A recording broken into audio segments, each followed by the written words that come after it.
Olá meus queridos, tudo bem com vocês? Professor Wagner Chaves trazendo mais uma aula sobre epidemias na história. E hoje nós vamos falar de uma doença muito comum em países quentes. Ela é transmitida por um mosquito, mas calma que eu não estou falando da dengue.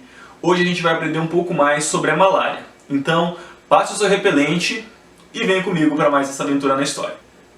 Bem pessoal, a malária é uma doença muito comum em países com clima tropical, países com bastante quente, com bastante chuva, onde você tem um ambiente propício à proliferação do mosquito.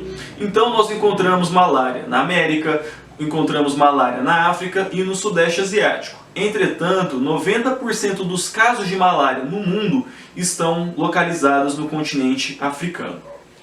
Nós sabemos que a malária é uma doença muito antiga porque tem registros dela em documentos egípcios. E como nós sabemos isso? Através dos sintomas que ela deixa. Um dos sintomas mais característicos da malária é a febre terçã. É uma febre com intervalo de 3 dias. Então você tem uma febre muito alta, muito severa, você passa 3 dias bem e logo depois um outro acesso de febre. E isso vai se repetindo a cada 3 dias. A malária ela surgiu possivelmente no continente africano e ela é uma doença que passou do gorila para o ser humano. Ela é causada por um protozoário parasita conhecido como Plasmodium. Esse Plasmodium ele é encontrado em alguns mosquitos do gênero Anopheles, não é um mosquito da dengue, é um mosquito diferente. E ele, ao picar o ser humano, na saliva dele ele deposita esse parasita, esse protozoário na nossa corrente sanguínea.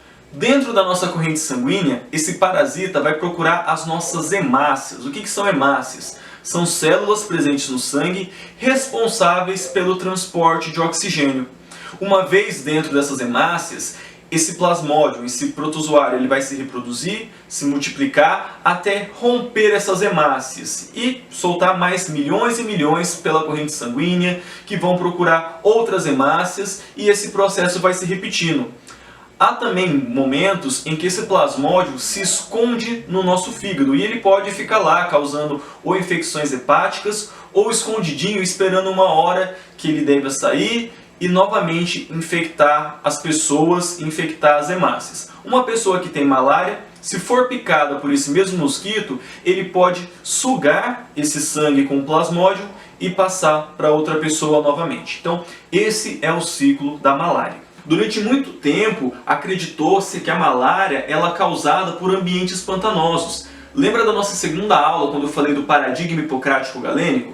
Que os gregos e os romanos achavam que as doenças eram causadas pelos odores, pelos miasmas? Então, a doença malária vem do termo em latim malar. Por quê? Era uma doença que ocorria em áreas pantanosas, áreas mal cheirosas. E esses primeiros filósofos da medicina associavam o cheiro à doença e não esse ambiente úmido com água parada que era o habitat do mosquito como causadora da doença, mas sim os miasmas, esses cheiros ruins e pútridos dessas áreas pantanosas. Todos os anos é registrado cerca de 200 milhões de contágios pela malária. Desse total, cerca de 600 mil mortes, a grande maioria concentrada no continente africano, que é o lugar que mais sofre com essa doença desde sempre. Para vocês terem uma ideia do impacto da malária na história, durante muitos séculos, os portugueses, espanhóis, ingleses, os europeus que iam para a África não conseguiam entrar no coração da África, não conseguiam ir no interior da África, porque eles morriam de malária antes. Isso só foi modificado no século XVI, quando começou a surgir alguns medicamentos que auxiliavam no combate à malária. Mas professor, se o europeu morria de malária, o africano não morria? Morria também. Entretanto, pessoal, na África existe uma doença genética chamada anemia falciforme. O que é anemia falciforme? Ela é uma deformação nas hemácias. E ela é uma doença genética, ou seja, ela passa de pai para filho. As pessoas que têm anemia falciforme, elas vão carregar essa doença para o resto da vida, vão ter problemas para o transporte de oxigênio, vai ter problemas para sintetizar algumas vitaminas. Porém, essa doença ela impede que o vírus da malária se prolifere. Porque lembra, uma das partes do vírus é entrar nas hemácias. Se a hemácia tem essa deformação, o vírus não reconhece. Mesmo assim, todos os anos, milhares de pessoas são infectadas, milhares de pessoas morrem, até porque nós temos 4 tipos de malárias. Algumas mais resistentes a medicamento, outras que não atingem as pessoas que têm essa anemia falciforme e alguns que são agressivos, que atacam tanto a população negra quanto a população que toma algum remédio. No Brasil já teve vários surtos de malária, sobretudo na época colonial, quase todos centradas na região do Rio de Janeiro, que era a capital do Império. E sempre que tinha esses surtos, quem mais sofria eram os europeus, porque não tinham esse gene da anemia falciforme, não tinham essa doença e acabavam sofrendo mais com os surtos de malária. Mas mesmo com esse gene de anemia falciforme, que se propaga de pai para filho, que grande parte da população africana, de algumas etnias bem localizadas da África, onde tem casos de malária, ela ainda se propaga muito bem. E lembrando, pessoal, a malária ela tem esse fenômeno de a cada 3 dias ter esse acesso de febre. Ele tem outros sintomas também, como náusea, vômito, dor, inchaço no fígado. E mesmo aquelas pessoas que não contraem a malária, podem ter anemia falciforme, que vai carregar aí uma série de problemas para o resto da vida. Hoje existem alguns medicamentos que são eficazes para o combate da malária, mas nem todos funcionam. Como eu mencionei, existem 4 tipos de malária. Então, um medicamento que funciona em um não necessariamente funciona na outra.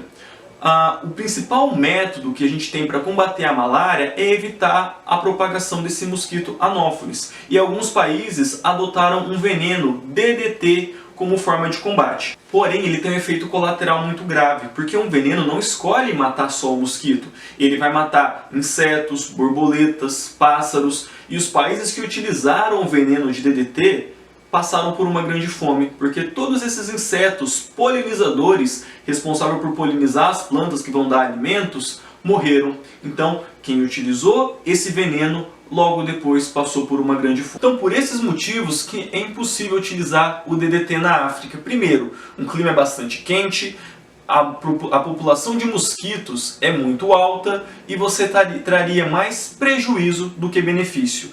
Hoje a malária é uma das doenças que mais recebem verbas de pesquisa, incentivo de pesquisa, porque é muito difícil o continente africano se desenvolver se a população sofre com uma doença como a malária. Então você pode estar muito bem hoje e daqui 3 dias estar com febre de cama, ficar muito bem, novamente em 3 dias com febre, cama, cansaço, dor no corpo, inchaço no fígado. Na ausência do veneno, a melhor coisa que a gente pode fazer é tomar as providências que nós já fazemos com o mosquito da dengue aqui no Brasil. Eliminar os pontos de criação do mosquito. Existe malária aqui no Brasil?